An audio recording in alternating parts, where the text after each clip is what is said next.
Iran হিজবুল্লাহর সমন্বিত হামলায় ভেঙে পড়ছে ইসরায়েলের আকাশ প্রতিরক্ষা ব্যবস্থা। তেহরানের আঘাতে কাঁপছে মধ্যপ্রাচ্যের বিভিন্ন দেশ। আল কুদস দিবসে ইরানের নজিরবিহীন প্রতিরোধ। ইরাকে আমেরিকার যুদ্ধবিমান বিধ্বস্ত হয়ে কমপক্ষে 4 জন নিহত। মধ্যপ্রাচ্যে তৃতীয় বিমানবাহী রণতরী পাঠাচ্ছে আমেরিকা।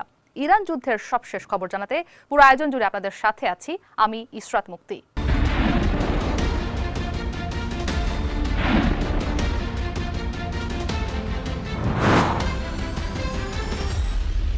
ইরান ও হিজবুল্লাহর সমন্বিত হামলায় নাজেহাল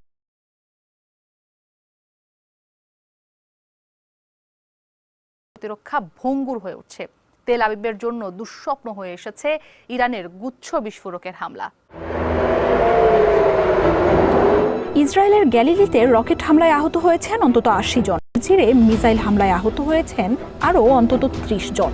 শুক্রবার ইসরায়েলের স্বাস্থ্য মন্ত্রণালয় জানিয়েছে 28 ফেব্রুয়ারি থেকে শুরু হওয়া সংঘাতে ইসরায়েল জুড়ে 2975 জন আহত হয়েছেন। 14 দিনের সংঘাতে এরই মধ্যে ইসরায়েলে 12 থেকে 20 বিলিয়ন ডলারের ক্ষয়ক্ষতি হয়েছে বলে ধারণা করা হচ্ছে। ইসরায়েলের চলমান জরুরি অবস্থায় শিক্ষা প্রতিষ্ঠান বন্ধ থাকা, কর্মক্ষেত্র ও ভ্রমণ বিধি নিষেধে সপ্তাহে গড়ে 3 বিলিয়ন ডলার ক্ষয়ক্ষতির আশঙ্কা করা হচ্ছে। ইসরায়েলে ইরান ও হিজবুল্লাহর হামলা সংক্রান্ত ক্ষয়ক্ষতির তথ্য ও ছবি প্রকাশে ব্যাপক কড়াকড়ি জারি ও শাস্তির বিধান চালু রয়েছে। এরপরও দিন দিন দেশটিতে হামলার ভয়াবহতার তথ্য সামনে আসতে শুরু করেছে। ড্রোন ও মিসাইল হামলায় 9000-এর বেশি ক্ষয়ক্ষতির ঘটনা ঘটেছে। 6500 ভবন, 1500 গাড়ি ক্ষতিগ্রস্ত হয়েছে বলে দাবি করা হচ্ছে। এছাড়াও দক্ষিণাঞ্চলে পাওয়ার স্টেশন, হাইফাই বেজান তেল শোধনাগার, শিনবেদের কার্যালয়, তেল আবিবের স্টক এক্সচেঞ্জের মতো কৌশলগত স্থাপনায় হামলার তথ্য উঠে আসছে। সামরিক স্থাপনাগুলোতে হামলার তথ্য প্রকাশে কঠোর নিষেধাজ্ঞা জারি রয়েছে। এর মধ্যে তেল আবিবে 4600-র বেশি ক্ষয়ক্ষতির দাবি উঠেছে। উদ্বাস্তু হয়েছেন 11,000 বাসিন্দা। ইসরায়েলে এবারের হামলায় ইরানের ব্যালিস্টিক মিসাইলে ক্লাস্টার বোমা ব্যবহারের দাবি করছে নেতানিয়াহুর সরকার। আঘাতের আগে 20টির বেশি খণ্ডে বিভক্ত হয়ে 7-8 মাইল এলাকা জুড়ে ব্যাপক ধ্বংসযজ্ঞ তৈরি করছে এসব ক্ষেপণাস্ত্র।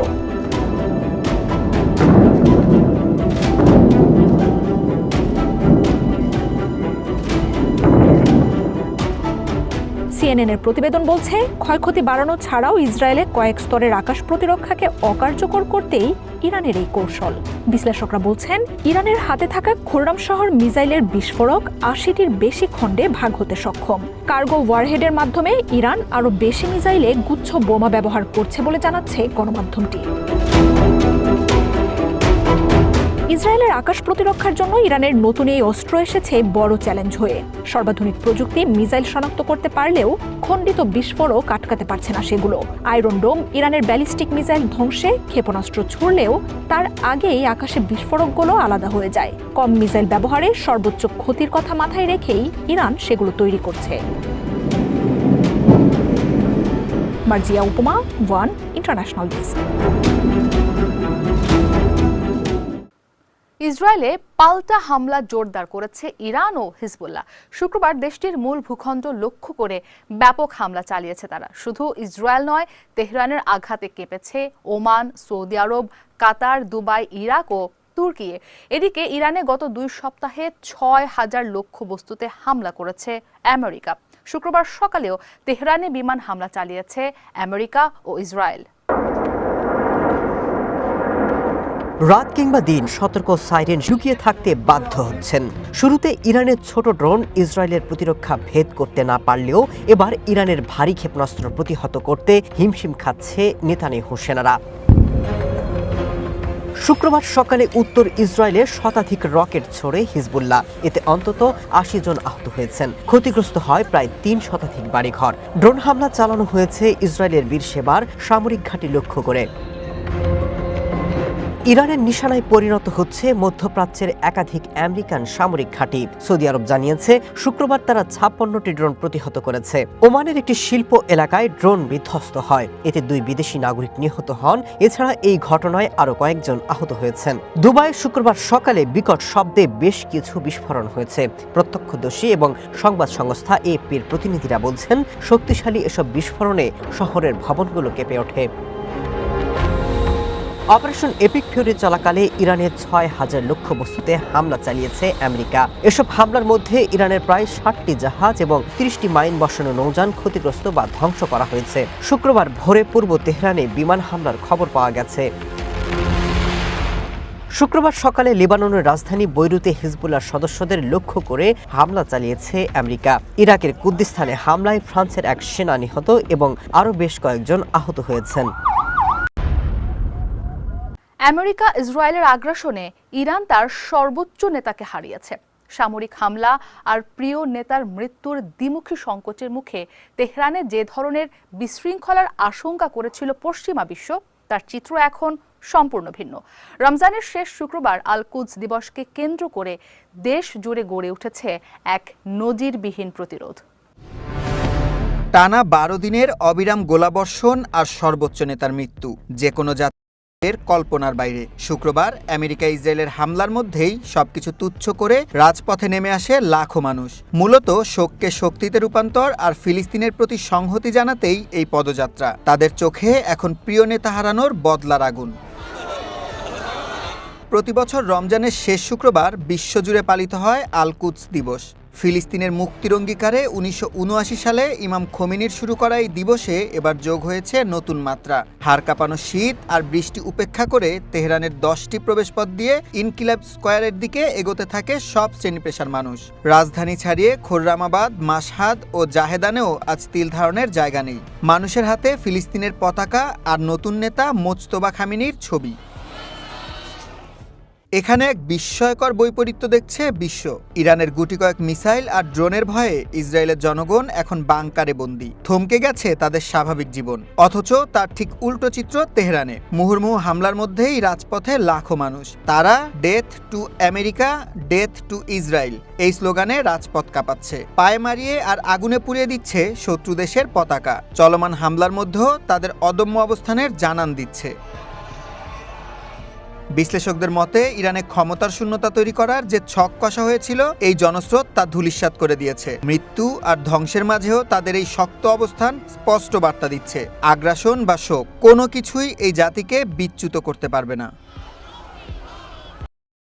লেবাননে যুদ্ধের ভয়াবহতা চরম আকার ধারণ করেছে। একের পর এক বিমান হামলা চালিয়ে রাজধানী বৈরুতের প্রাণকেন্দ্রকে ধ্বংসস্তূপে পরিণত করছে ইসরায়েলি বাহিনী। তাদের দাবি, হিজবুল্লাহর অবস্থান লক্ষ্য করেই এসব হামলা চালানো হচ্ছে। তবে লেবানন সরকার বলছে হামলায় হতাহতদের সবাই সাধারণ মানুষ। লেবানন লক্ষ্য করে হামলার তীব্রতা আরও বাড়িয়েছে ইসরায়েল। বৃহস্পতিবার দেশটির রাজধানী বৈরুতের মধ্যাঞ্চলে ব্যাপক ধ্বংসযজ্ঞ চালিয়েছে আইডিএফ।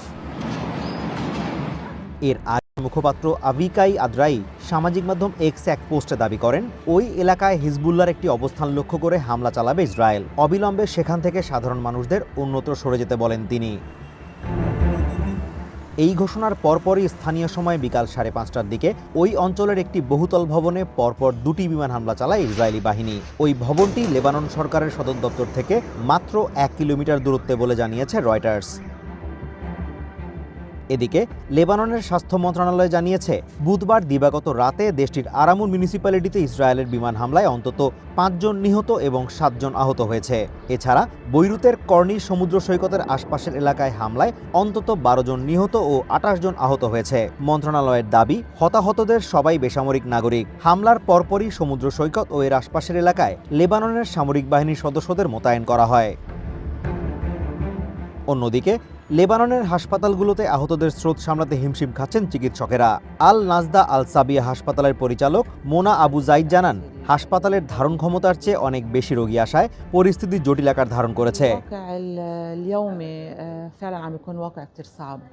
পরিস্থিতি সামাল দেওয়ার পর্যাপ্ত প্রস্তুতি থাকার পরও যুদ্ধের ভয়াবহতার কারণে হাসপাতালে আগত আহতদের সংখ্যা উদ্বেগজনক হারে বাড়তে থাকায় সবাইকে সময় মতো চিকিৎসা দেওয়া সম্ভব হচ্ছে না বলেও জানান তিনি।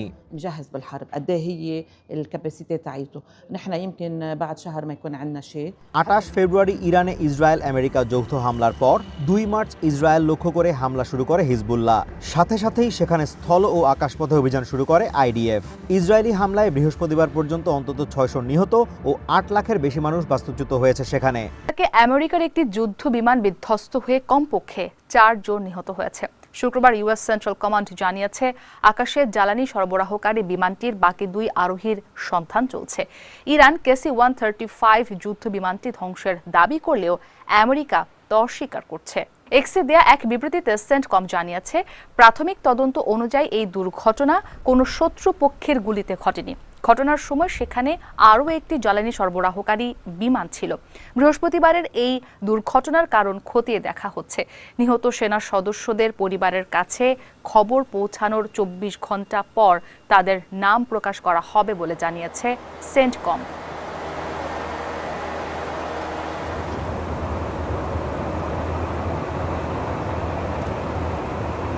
যুদ্ধের মাত্র 2 সপ্তাহে 4টি যুদ্ধ বিমান হারালো আমেরিকা।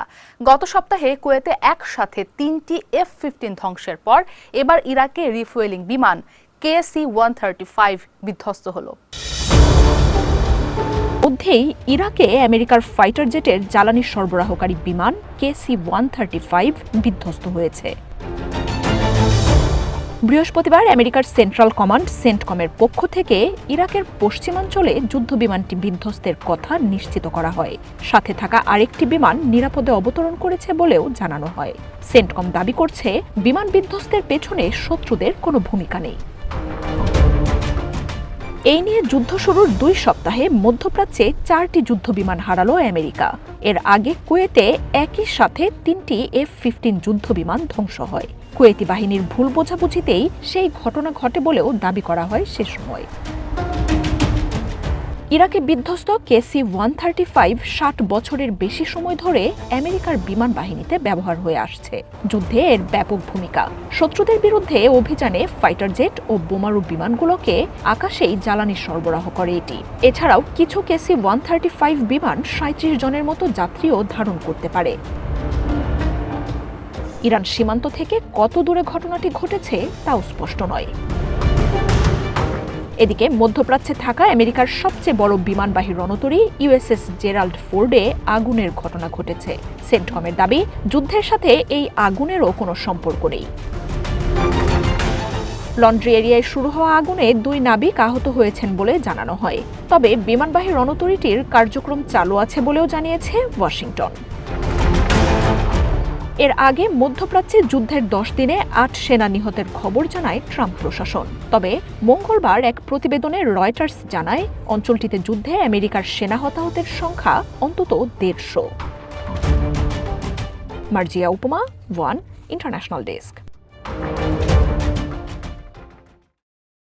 ইরানের Islamic revolutionary guard corps IRGC এবার আমেরিকার বিমানবাহী রণতরী আব্রাহাম লিঙ্কনে হামলার দাবি করেছে।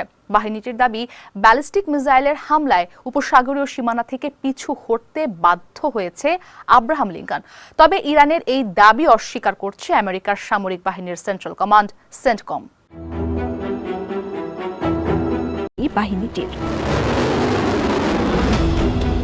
ইরান বলছে আঘাতের পর উপসাগরীয় অঞ্চল থেকে পিছু হটতে বাধ্য হয়েছে আব্রাহাম লিঙ্কন। সর্বাধুনিক প্রযুক্তির মিসাইল ও ড্রোনে ইরান সীমান্তের প্রায় 350 কিলোমিটার দূরে ওমান সাগরে আব্রাহাম লিঙ্কনে হামলা চালানো হয়। ইরানের রাষ্ট্রীয় গণমাধ্যমগুলো দাবি করছে আঘাতের পরই উচ্চ গতিতে স্ট্রাইক গ্রুপ সহ ক্যারিয়ারটিকে পিছু হটতে দেখা যায়। যদিও ইরানের এই দাবি নাকচ করেছে আমেরিকার সেন্ট্রাল কমান্ড। অপারেশন এপিক ফিউরিতে বিমানবাহী রণতরীটি সহায়তা দিয়ে যাচ্ছে বলেও জানানো হয়। এদিকে সিবিএস নিউজেও ইরানের জলযান আব্রাহাম লিঙ্কনের খুব কাছাকাছি পৌঁছে গিয়েছিল বলে তথ্য উঠে আসছে। তবে সেটি থেকে হামলার শিকার হয়েছে কিনা তা স্পষ্ট নয়। আমেরিকার বাহিনী ইরানের জলযানটিকে লক্ষ্য করে বেশ কয়েকবার হামলা চালালেও তা ব্যর্থ হয়। এর আগেও ইরানের সামরিক বাহিনী আব্রাহাম লিঙ্কনে হামলার দাবি করেছিল। পেন্টাগন সে সময় জানায় মিসাইল ছোড়া হলেও তার রণতরীটির কাছাকাছি আসেনি। ইরানের বিরুদ্ধে যুদ্ধে আমেরিকার বিমানবাহী 2 রণতরী আব্রাহাম লিঙ্কন ও জেরাল্ড ফোর্ড মধ্যপ্রাচ্যে অবস্থান নিয়েছে। বৃহস্পতিবার জেরাল্ড ফোর্ডে আগুনের ঘটনার কথা জানায় সেন্টকম। এর মধ্যেই তৃতীয় আরেকটি এয়ারক্রাফট ক্যারিয়ারকে অঞ্চলটিতে আনা হতে পারে বলেও গুঞ্জন উঠেছে। Marjia Upama, one international desk. ইরানে হামলা শুরুর 2 সপ্তাহ পার হলেও এই যুদ্ধে আমেরিকার মূল লক্ষ্য এখনো পরিষ্কার নয়। রয়টার্স বলছে হোয়াইট হাউসের ভেতরেই এখন 3টি পক্ষ তৈরি হয়েছে যারা প্রেসিডেন্ট ডোনাল্ড ট্রাম্পকে ভিন্ন ভিন্ন পরামর্শ দিচ্ছেন। সেজন্যই ট্রাম্পের কথাতেও এক এক সময় এক এক সুর শোনা যাচ্ছে। খোদ হোয়াইট হাউসের ভেতরেই প্রশ্ন উঠেছে। বিশ্লেষকরা বলছেন যুদ্ধক্ষেত্রে ইরানকে যতটা দুর্বল ভাবা হয়েছিল, বাস্তবে তারা তার চেয়েও অনেক বেশি শক্তিশালী প্রতিপক্ষ হিসেবে আবির্ভূত হয়েছে। এরই মধ্যে পাল্টা হামলার মাধ্যমে তেহরান পারস্য উপসাগরে জ্বালানি তেলবাহী জাহাজ চলাচল প্রায় অচল করে দিয়েছে। ফলে ওয়াশিংটনের প্রাথমিক পরিকল্পনা যে ভুল ছিল তা এখন স্পষ্ট। রয়টার্স বলছে যুদ্ধের চোরাবালিতে আটকে পড়ে ট্রাম্পের নীতি নির্ধারকরা 3টি শিবিরে বিভক্ত হয়ে পড়েছেন।